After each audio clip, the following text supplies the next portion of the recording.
Good afternoon, good evening, good morning, good whatever time of the day it is in your particular part of the world. And I am back today with another reading. This one feels very big, it feels very powerful. I've been germinating this idea about, I think I'm going to call it a message from the queens of the underworld. I know these are goddesses, but that's what I'm being told to call it, a message from the queens of the underworld. Each particular goddess comes with a mixture of oracle cards, tools or materials to help you throughout this period dealing with whatever messages come up from these goddesses, these queens of the underworld. Possibly to deal with some shadow side that needs working on, possibly to deal with giving you some messages of hope, of faith. I really don't know what's going to come up, but each of those goddesses has a mixture of tools and oracles from the same decks. But I've drawn 5 tarot cards for each of the goddesses too, and each of those tarot cards are from a different deck. And I was intuitively kind of guided on which deck to use for which goddess. Okay, so let's go. Pile number 1, you have Hecate or Hecate, Queen of the In-Between, the Crossroads. Pile number 2, you have Persephone, with the watchword inexperience. She was literally queen of the underworld, which is why I may be drawn to titling this reading Queens of the Underworld. And pile number 3, we have Morrigan, death and magic. So choose your pile or piles, because there may be messages for you in more than one of these piles, and I shall meet you at your reading. Hello, pile number 1, 235. By the way, I am in my second bedroom here in France, sitting reading on the spare bed. So I'm not perched in the most comfortable of positions, but we shall just see how it goes.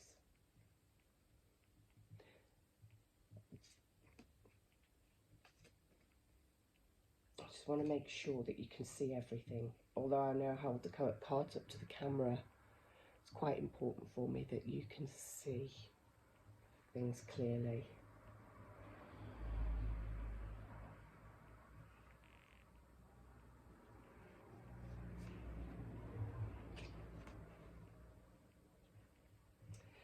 Okay, pile number 1. Let's talk about your goddess, the Greek goddess Hecate, Queen of the Crossroads to the underworld. She's often depicted with keys. She isn't on this card, interestingly. She's pictured with a lot of silver around her, magic coming from her headdress and from her hands. So the message I'm getting before I really start to look at the cards, if you were drawn to this, is that you might be feeling slightly stuck, slightly on the verge of something, in that in-between space between the past and what you're stepping into. And that's perhaps borne out by this A Blessing of Movement card. So let's look at your second goddess that I've drawn, Branwen and Forgiveness. So I think you have, pile number 1, quite a bit of releasing to do. Um, perhaps it's yourself that you need to forgive for past actions. Perhaps it's others. You know, when we forgive others, we are freeing ourselves to move on. It doesn't mean that we forget. It doesn't mean that we don't take the lesson. But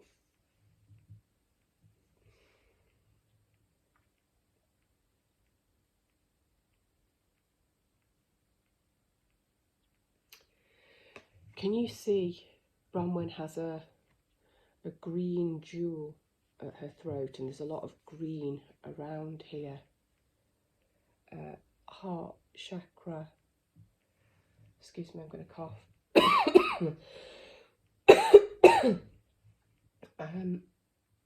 Step into your heart space, because it is the way to move forward.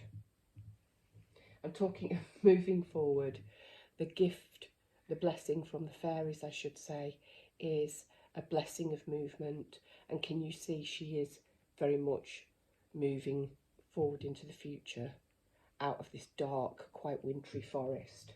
So I think if you chose the goddess Hecate and the in-between, I think the message from this queen of the underworld, this queen of the crossroads, is you're no longer going to feel stuck at a crossroads in this liminal space. I think you're going to feel that life is going to pick up and begin again, and you can move forward. I'll talk about the oracles next. So the first oracle comes from a deck called the Literary Witches, and these are witches' materials, things that can help you. And you've got elixir. So an elixir can be a tonic. So you may have been feeling sort of poorly or under the weather.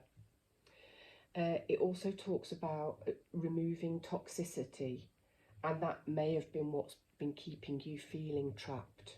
Pile number one.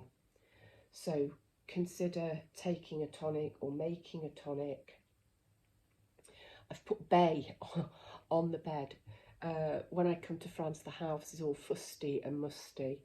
And one of the first things I often do is go into the garden and cut some bay branches and just put them in all of the rooms just to freshen it up. So maybe some kind of a herbal tonic. The second oracle card you've got is the riddle. And you may be solving some riddles or some mysteries, some things that have plagued you and perhaps kept you stuck. You may be feeling a sense of enlightenment in the coming, let's say, the run up to the end of the eclipse season. So sort of January, no, late December, possibly pushing just into January, but let's say towards the, from now up until the end of the year, things may be being solved which have puzzled you, which have troubled you. And you have the angel of the four directions. Sometimes I just love the synchronicity of the cards. And there's a real doubling down on the message. Hecate is the goddess of the in-between, with her keys, in between crossroads, where roads cross, which direction to go in, feeling stuck, moving forward. And here we've got Angel of the Four Directions. This card is a really interesting card. When it's in the upright, the angels, I'm pretty sure, but I might refer to the book, are the Angel of the North, Uriel, and the Angel of the East, Raphael. And if the card's drawn reverse, there's a separate message. So I actually think at the end of the reading, I'm going to go back and look at the book and read you, because I'm feeling that's a really important card, because we've got direction, we've got movement, and we've got in between. Let me look at the tarot first of all. High Priestess.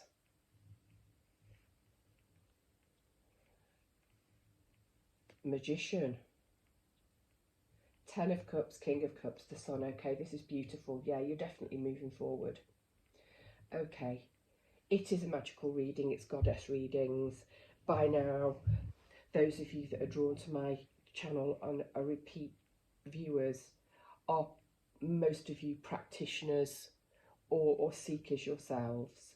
So it's no surprise that we've got the High Priestess and the Magician out, first of all. Okay. I think you're being called to step forward, to get out of this in-between liminal space and to step into your power with both the High Priestess and the Magician. High Priestess, female card, Magician, male card. Although interestingly in this deck, if I go to the Magician first, we have a woman holding the paw, the hand of a mighty dragon. And it's night time. The High Priestess is wearing red and looks very warrior-like, and it's daytime. I talk a lot about yin and yang, the balance between masculine and feminine energy, and I love this. Step into your power, and your power is male or female, it makes no difference. You put yourself with whichever cards you resonate most with. But this female is stepping into a traditionally, shall we say, male energy. She looks fierce. She has battle tools at her belt. She's wearing red. She has spurs on. She has boots on. She's all about action. Not particularly female High Priestess energy, whereas the Magician is under the moonlight, female energy, much softer card, very gentle communion with a supernatural creature. So I'm getting two messages here. The first is that you may have been out of balance. As a feminine, too much in your masculine energy. As a masculine, possibly too much in your feminine energy. And we all have masculine and feminine in us. I say this repeatedly. So whichever energy you resonate most with, something has been unbalanced. And I feel the message from Hecate and from the cards on the table is it may have been due to illness or toxicity, but for whatever reason, you are coming back into balance and you are going to be able to wield the power of both the High Priestess and the Magician. And oh my gosh, I'm just matching the two cards up there and the two moons matching up along the top of the card. Can you see the cards sort of have an arch across the top of moons? And I just put them together, and the two moons just overlapped and touched perfectly. Yeah, bringing everything back into balance. Day, night, masculine, feminine. Everything's going to come into flow. But the key really is forgiveness. It is letting go of whatever anger, grief, resentment you've been holding on to, because it's toxic and it's been draining you. Letting it go, and forgiveness, if it's forgiveness of others, even if they've hurt you and betrayed you, you're not forgiving them for them, you're forgiving them in order for you. You take the lesson and you move on. And somewhere along the line, there will be a blessing in that. There will be a lesson. The blessing might be a lesson of what to avoid ever again. But nevertheless, at some point, the lesson will turn out to be a blessing, even if it was a blessing in disguise and it was a hard lesson. The middle, the centre of your reading is the Ten of Cups, emotional happiness. That's what you're moving towards. I love in this deck the cups, the water suit has the emblem of the wolf. The wolf is an incredibly powerful, earthy forest creature. Pisceans, water signs, scorpions, cancers, we often get sea creatures. It's lovely to see a wolf, and given all of the power which has just come, that's emotional happiness, stability. This beautiful chalice. And can you see on the chalice we've got the 2 half moons and the full moon repeating, symbolising the cycle, the pattern, working with the elements, working with the moon, working with the seasons. Then you move to the King of Cups. And this is lovely.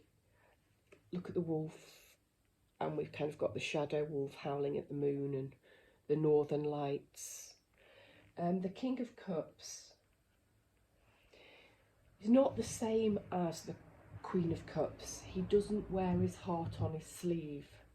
He doesn't, in fact, reveal his emotions. That's not to say that he doesn't feel them. He perhaps is more guarded with them, and there may be a message in there that you're perhaps going to rein in your emotions, control your emotions, not perhaps wear your heart on your sleeve so much. But the final outcome for you, pile number 1, is the sun. Complete sort of happiness, brighter days, feeling happy. It really is the happiest card in the deck. And you have this magical unicorn.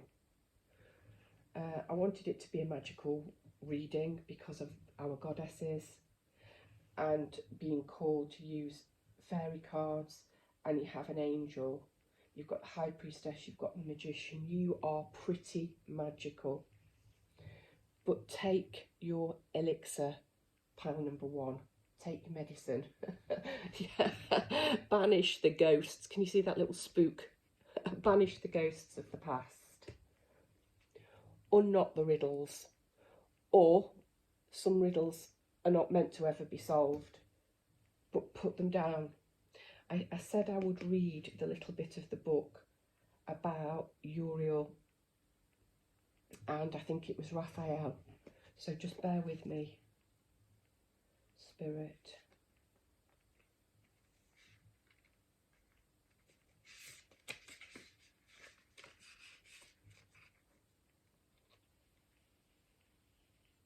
Yeah, it is.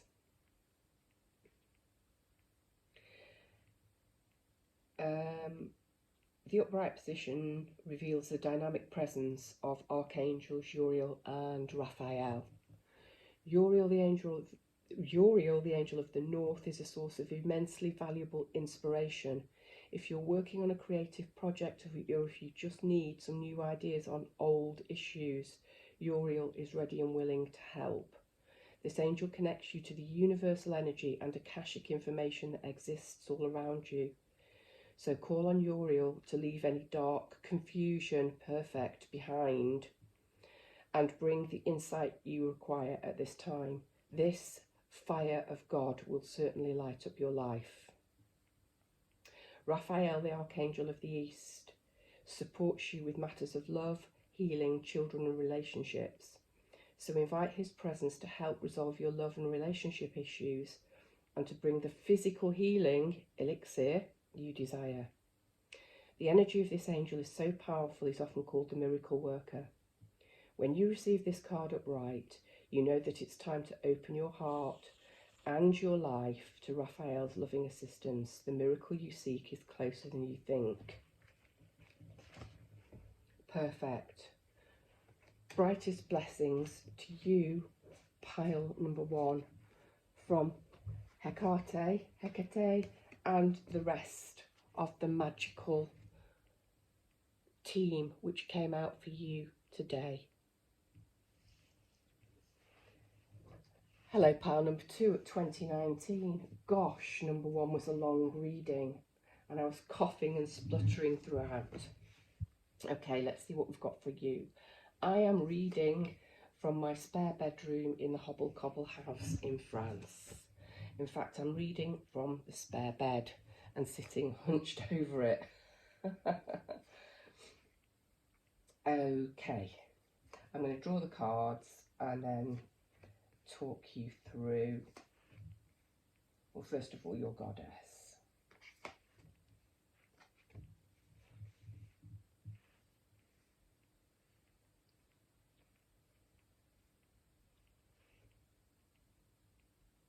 Okay, I think you can see everything there.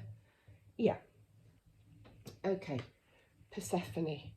What a beautiful card. The goddess of Demeter, well, the daughter of Demeter, goddess, queen of summer, captured, stolen away by Hades, pining for her mother, longing for her return to the overworld, hence her being depicted as a spring maiden here, eventually stepping into her power as the queen of the underworld and Hades' consort, and a goddess, and both a goddess and a queen. Interesting that in this deck she is depicted as the young Persephone, inexperienced. So there may be something in here, given the fact, let me take it, yeah, there's a lot of youth on here. Okay, so Persephone, and those of you that watch my channel regularly will know that my dog is called Persephone, my own little queen of darkness.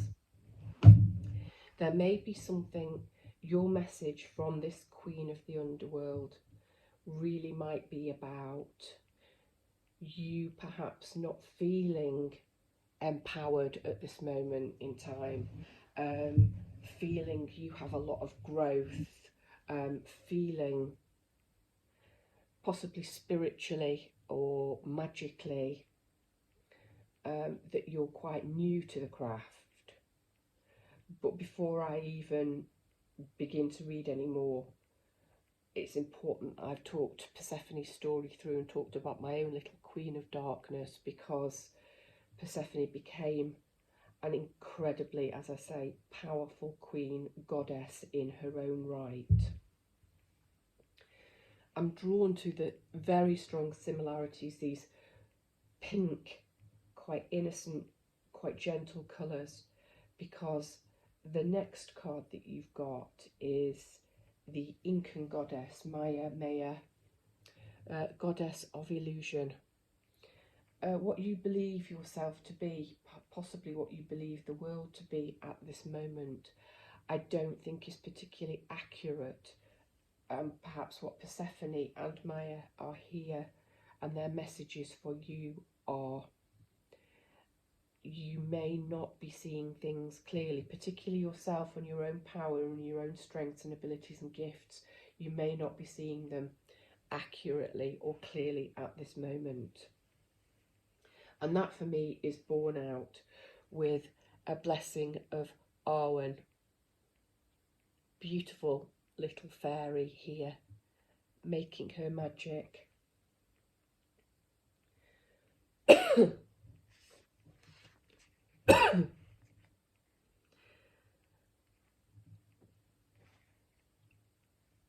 Arwen is all about connecting with the magical, of being able to see the magic in the world. It's about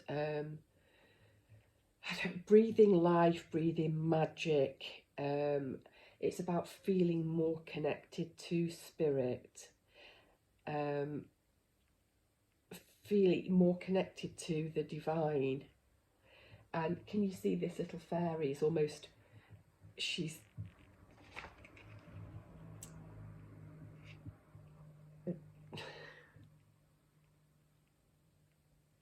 She's almost calling down that magic. We've got stars, we've got flowers. She looks to be sitting on some kind of a standing stone. A greater connection, I think, to nature and working perhaps with fairy magic, with sacred sites, with sacred places. Yeah, because we've got the rabbit, and I know it's a rabbit, but what I'm getting is the hare and sort of witches, and often being able to escape from situations by turning themselves into a hare. This rabbit is still at the moment.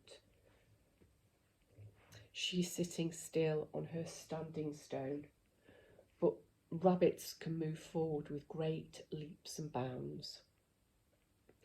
And in lots of magical cultures, rabbits are great signs of good luck. You know, even today, that a rabbit foot is a sign of good luck. But I know that to the Celts, rabbits were particularly special animals. So these cards are from the Literary Witches Oracle, and these are witches materials. So a rabbit may be a particular totem sign for you at the moment. It might actually be good for you to meditate upon the rabbit and the qualities of the rabbit. The rabbit also came out in my card of the day. For those of you that don't know and don't follow, I have my own Facebook page, also called the Batshit Sidechick. And a particular king came out with 3 animals, and one of them was the rabbit. And I think I asked people to meditate upon those animals and the qualities that those animals might be wanting to suggest that they incorporate in their lives at the moment. We then have family. There's a lot of youth. I said there was a lot of youth on this card. We've got 3 small children playing. It looks like they're drawing hopscotch on the clouds and moving forward. And then up here on the cloud is a baby in a cradle that hasn't been born yet. So there could be a message in here for you about family. The obvious one is that you already have children, and another one is it is on the way or will soon be on the way. But there's also a strong message about playing and connecting with your own inner child and finding your own family and your own soul tribe. I'm also getting a message through quite strongly from Spirit here. My ears are, it's not ringing, it's sort of click, click, click, click, clicking. I've passed over loved ones watching you in spirit. And I'm not talking about passed over loved children. But if you subscribe to reincarnation, a loved one will be reborn again as a baby. But you are being, although you feel inexperienced and possibly unsure at the moment, Spirit very, very closely is watching over you and asking you to embrace your inner child and to play and laugh again. I talked about Persephone looking quite sad here. And then from the archetype, you've got the gem. Look at this bright, shining, colourful diamond of a gem, rainbow of a gem that you are at your heart core. But you've got all these thorny thickets around you at the moment, surrounding you.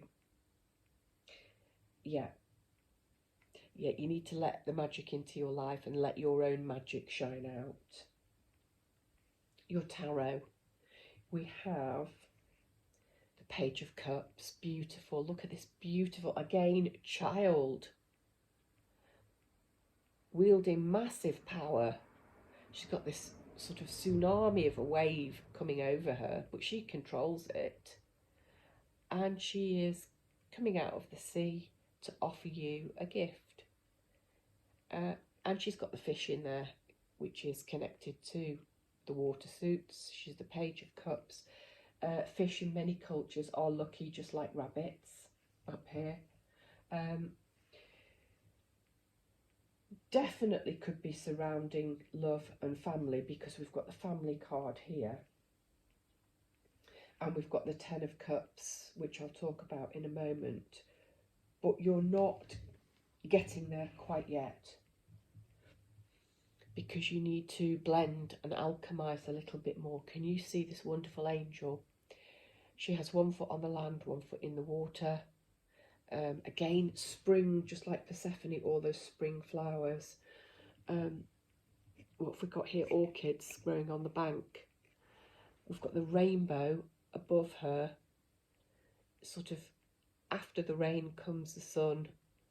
And the angel here is tempering. She's blending water from cup to cup. But it's magical here. It's almost like a ribbon of mist. I don't know if the camera will pick that up. Things are not quite ripe yet. Yeah, things are not in bloom yet. Central card, the Hermit. You may have to go within and do a little bit of soul searching before you are ready to step into your power and into sort of the happiness that Persephone actually, when she fell in love with Hades, achieved. And there it is, there's the happiness, there's your rainbow. There's your temperance rainbow with 10 cups on it. Happy couple, 2 happy children, arms up to the sky, thanking the heavens, thanking the gods for all of their wonderful good fortune. And how fitting, you've got the 2 of Pentacles. It suggests juggling, trying to bring things into balance. And Persephone, she was in between 2 worlds, because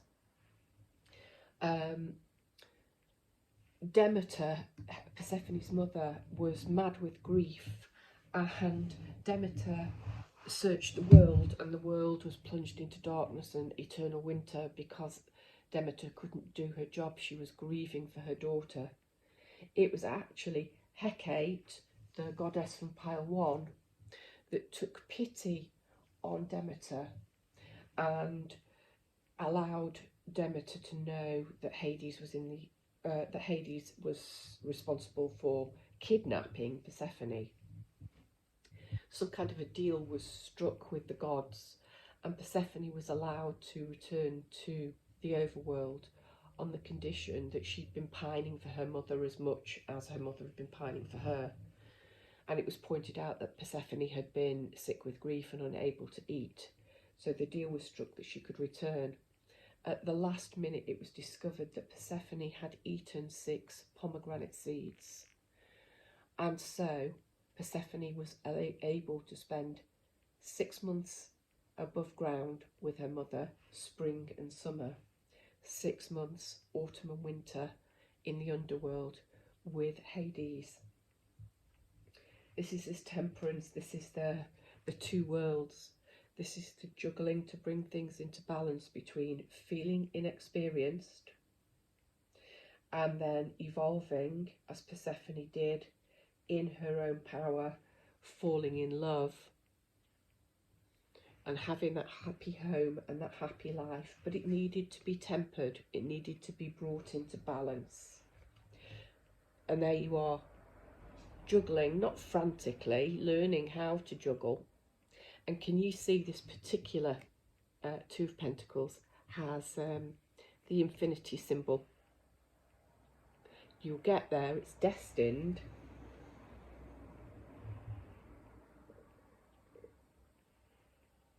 There's a lot of happiness and playfulness and magic and sparkle on this card, on this reading rather. But this is your central card. You will have to go within and do some deep soul searching in order to step into your power and to move from this very young Persephone into a Persephone who was a queen and a goddess in her own right. Brightest of blessings to you from this very, very dear to my heart, Queen of the Underworld. Hello, pile number 3, it's 3509. If you chose Morrigan, this is your reading. I am sitting in my second bedroom at my house in France, reading on the bed. Back's aching a little bit now from bending over, but we can cope with that. Okay. I'll talk to you about your goddess, Morrigan, briefly. I'm going to put all of the cards on out. Right, that's not going to work for me. These cards are bigger than the other ones.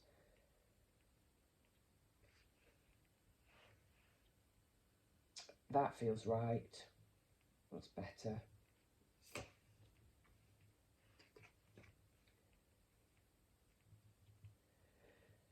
Okay. There's always one with my readings. This pile number 3, you're my witchy pile. You're the practitioners. You're already incredibly powerful, incredibly strong. And I'm telling you, before I even start, the messages are coming through with this one. Morrigan, the rest of the goddesses, Judgment, your Anamkara, your Emperor, your Pre-Empress, they're all at the Crone. They're all on here to say this is a message of well done, we salute you. You are a queen and a goddess already. I want to cry because you've been so brave and you've been so powerful. And there is a particular person in my mind, I had in my mind as soon as I put the 3 cards down for this particular card. Oh, okay. Let's start off with your chosen goddess. And I am just going to refer to the book just to make sure that I do this really powerful goddess justice. Okay, so Morrigan. Excuse my coughing, I've not been very well. Morrigan, death and magic. Okay, she's a Celtic goddess.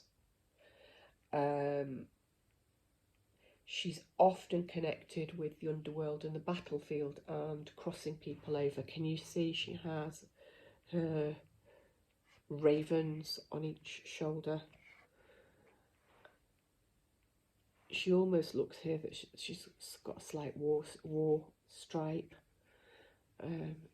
She's got the crescent moon on her forehead. She's got clear sight. And she's wielding magic almost with this silver ball and light. But we've got gold here as well. We've got all of this purple. I think you're highly psychic. And I think you're a spiritual warrior. Pile number 3. I've said it at one time in one of my other readings. Whoever you are, people who chose pile 3, I salute you. And I think everybody on this planet should salute you, because I think the work that you are doing is great for the upliftment and the empowerment of the planet. Morrigan is here, this magical queen, this goddess queen of the underworld. She wants you to understand that you will leave the world a better place, and you give that gift so that when death comes,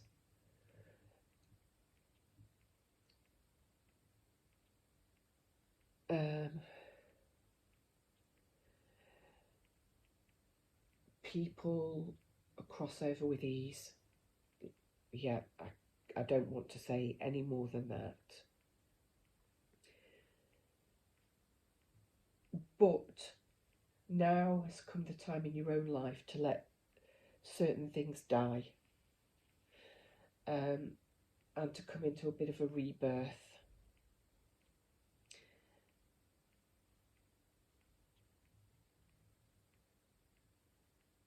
I suppose a funeral, we're collected, we are gathered to mourn, but also to celebrate.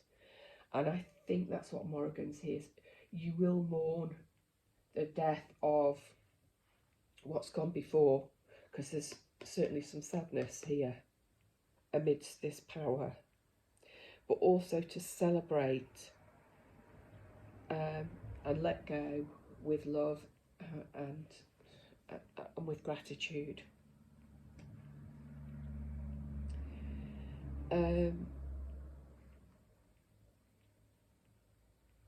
You might be mourning a literal death of somebody, but like a phoenix, like here from the battlefield, don't want to talk about this card too much yet, but the raising of the dead, and that's exactly what Morrigan did. From the ashes of the old, you know, new life can be born. The Morrigan's calling on you really to be an empty vessel, ready to be filled up with fresh magic and to step into your power. Okay. I wanted to go there straight away. No, let's stick with the plan. Okay, second goddess, spiritual warrior, you've got Artemis, focus.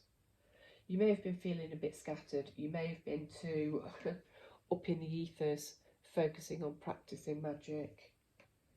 Okay, you've got Artemis here, or Diana, shooting your arrow with accuracy, focusing on that, what it is, that which it is, rather, bad grammar, that you wish to draw in. And look where your arrow is pointing. A blessing of an Anam Cara. This card has always wanted to, made me want to cry. It's a soulmate, it's a spiritual friend, it's a soul friend. It's somebody who sees you and who mirrors you. These two women aren't identical. It's not twin flames, it's not twin souls, but it's, look at how, oh my gosh.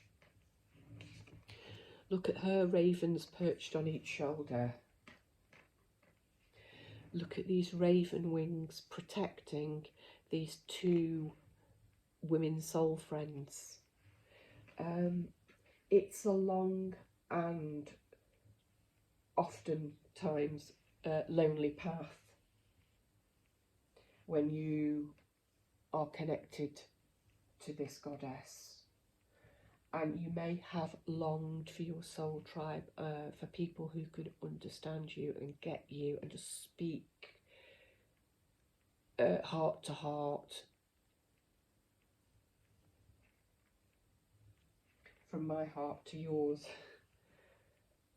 Oh, I do feel quite overwhelmed looking at this. I think you've been sort of lonely for a long time. You've been working so hard sort of for other people, for the world, and feeling lonely. Well, I think Morrigan wants you to know, I think Artemis, focus on attracting your soul tribe in. Okay, your first oracle card is from the Literary Witches Oracle. These are the Witches' materials, and you have teacup. This is about resting, sitting down, taking ease. What can you put in a teacup? Well, tea obviously, but you can put any kind of teas or tisanes or brews. You can also read the leaves, and you are capable of divination, pile 3. I don't know if you've noticed what I've had to use to prop the cards up with. It's a little teacup. It's a teacup that I've filled with wax.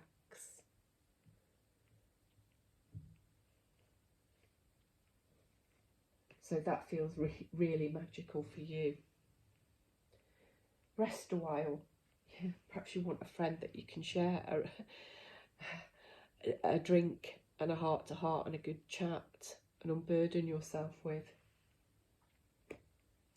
Talked about gratitude when it's time to let go. you know, and to give gratitude to that which was in your life, and to be grateful for what's coming in the future.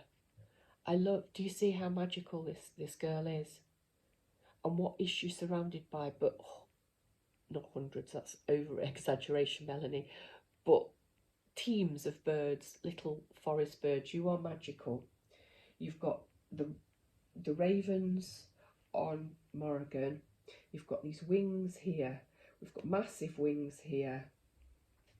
We've got an owl here. There's some... I didn't even see the crone. You've got another raven there. Okay, so birds are definitely totem animals and can bring you messages. And I'm on to the crone. Okay, I said this is my witchy pile. You've got the teacup I talked about, reading tea leaves. The Morrigan crossing people over, often appearing on the battlefield. You may be a medium. This is stepping into your full mature phase.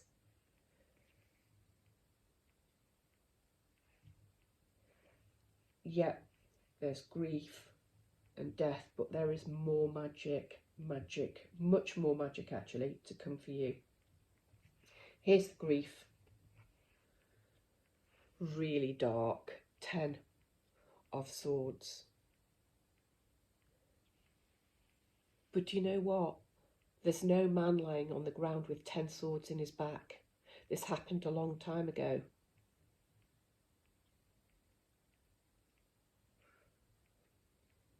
These swords are different.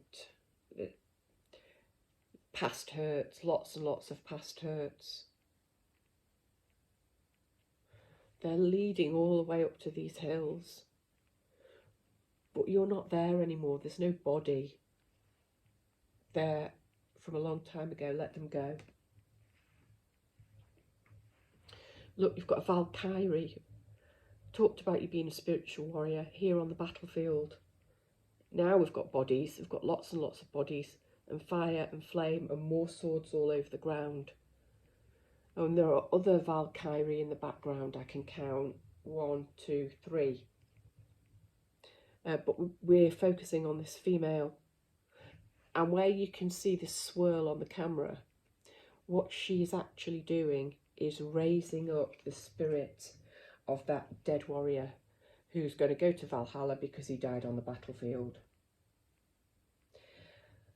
So I'm getting 2 things here. A, that you may have mediumship qualities that you don't know about, but she is powerful. She is a spiritual warrior. He has died a noble, glorious death, and she is crossing him over to his righteous place.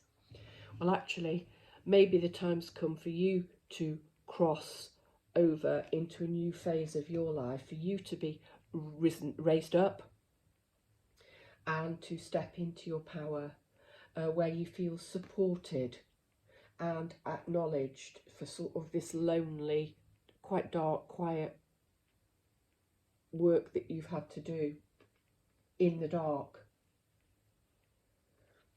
Because there you are, this is the middle card, the 9 of Pentacles. What a pre-Empress card. She is the pre-Empress card. Sitting there, look at her, look at yourself, because that's who you're becoming. Male or female, that's who you are becoming. Sitting there, chilling out, looking quite smug and pleased with yourself on your great big polar bear rug. The light's shining badly on this card. Can you see your yes, there, I can see down now. The trouble for me, I can't see when I look in the camera. I told you you've got this owl of wisdom on your shoulder. You are wearing finery. You've got all of your tools around you. Sitting pretty is where you are, or where you're heading for, because it's it's the most important card. You've got the sun, happiest card in the deck. And who's driving the sun? Who's controlling it? You are, laughing like a frigging lunatic. Your horses are careening and galloping wildly. Gosh, I love this. You are absolutely driving the chariot. You, nobody else, you're turning this wheel. You're bringing this in by your sheer force and presence. And your final card, you've got the Emperor. And do you remember I had to reorganise them because they were too long if I put them like this. And I said, that feels better. The Emperor, I said, this is the pre-Empress card. The Emperor sits, Thor, directly beneath the pre-Empress card. So you are moving very quickly from being the pre-Empress to the Emperor. And I'm also looking at the sheer natural forces on here. Such dramatic sunsets, such dark skies. We don't actually see the sun on here because she's juggling fire and flames. What was the sun god? Oh gosh, my memory escapes me. Who's the sun god that was supposed to drive the chariot across the sky? Well, she's been replaced by a sun goddess. And even your horses' manes are on fire. I mean, the power you have. And then you've got your lightning as you're sitting, man, spread in your throne. Yeah, you're super powerful, but I think you already knew that, pile 3. But I think it's been a lonely path for you. And what the Morrigan, what Artemis are here to tell you, that they are bringing in your soul tribe for you. They have recognised the important work that you have done, and they want to reward you, possibly with a divine partnership. Certainly stepping into your full magical powers. But happiness, real happiness and ease. Brightest blessings to you, pile number 3, from Morrigan and all of the other magical beings that came out for you today.